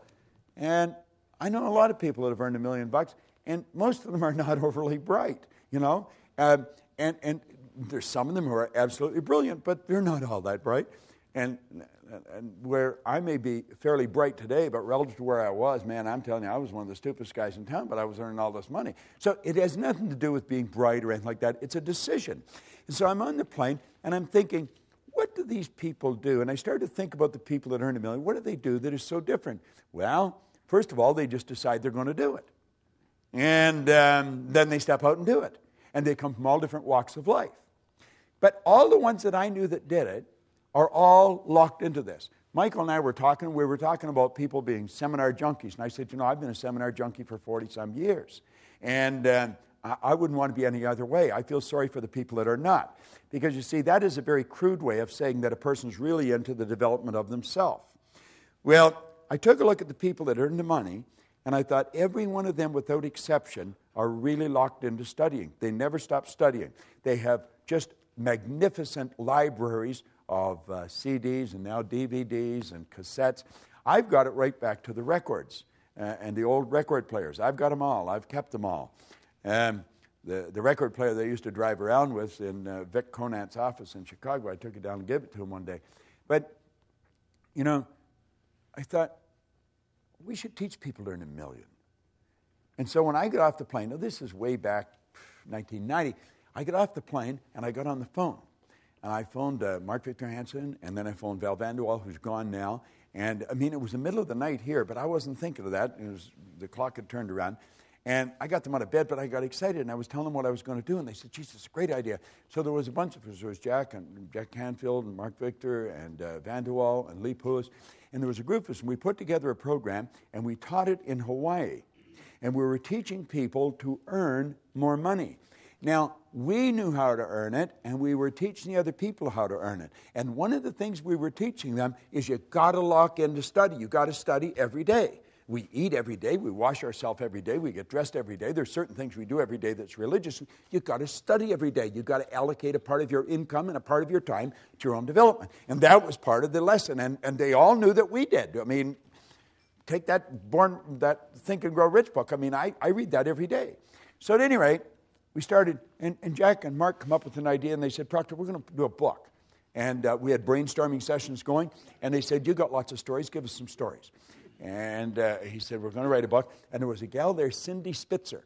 I remember, I don't know if she ever got credit for this, but she was from over on the East Coast, around Philadelphia somewhere, and she said, you should call that Chicken Soup for the Soul. And so they're going to write 101 stories, and then we're going to package it and sell it. And I said, that's a pretty cool idea. And Mark says, we're going to sell 50 million of them before the turn of the century. And I'm thinking, well, I'm a pretty good thinker, but that seems like a little far out to me. If you sell $1 million, you're doing pretty good, but 50 million, and you're going to do it before the turn of the century? Well, they didn't sell 50 million, they sold 74 million. And it was considered the publishing phenomena of the decade. Now, get this, they didn't write anything. They never wrote any books, none. They had other people writing the stories, sending them in. They had somebody else collating, somebody else editing, somebody else publishing, somebody else selling, and they got the money. You know why? It was their idea. Now, this came about, it's called intellectual property, and it came about because they studied and they expanded their mind. And that's what you're doing here. Now, we said that most people are extras in their own movie. You're no different than Mark or Jack or Bob or Lee or anybody else. You're exactly the same as them. And what you want to do is make up your mind when you go home. You're going to lock in and you're going to get your chicken soup concept. The DVDs on this are what you need. You've got to get on, order them, and start watching them. Lock yourself in. You don't have to watch the whole thing. Just take a section of it. But take 15 minutes every morning, or do it like you exercise your body. People go out walking. They do it at the same time. Same number of times every day. Well, get into this. The beautiful part about this is it's all being recorded. You know that 66% of what I've said you'll have forgotten by tomorrow morning? 90 to 100% of it will be gone within a month. But if you keep repetition, if you keep programming it into your mind, you're going to find that you'll start to do it. That's what the actors do. I know a number of actors, pretty big names. And you know something? They're ordinary folks just like you and me, but they become great actors because they program the script into their mind until they become the script. And that's what you want to do. Some of this information, it's worth millions. I don't know if you realize just how valuable it is. I have been studying it for 43 years with some of the most brilliant people in the world. You got the whole thing locked on a little disc that you can watch and listen, and you go over and over and over, but always doing it thinking towards a goal. Phenomenal information. Don't for a second walk out of here without making a big decision that you're going to do something with it. I want to congratulate Michael on the work he's been doing. He's been doing it for a long time, and he does a good job. And I don't know anybody else anywhere in the world that's doing this. And now, of course, he's even topped what he's doing by putting it all on DVD. Lock in, build yourself a library of these things, and then take time every now and then. Sometimes you take a couple of days and just do nothing but totally saturate your mind with it, and you're going to find it'll pay huge dividends for you. The people that I was working with that were in the millions, they're just ordinary people like you and me. But the difference is they get the idea and they apply it. They apply it. They apply it. And it's in application. It's not just studying. It's in application. Thank you very much. Thank you.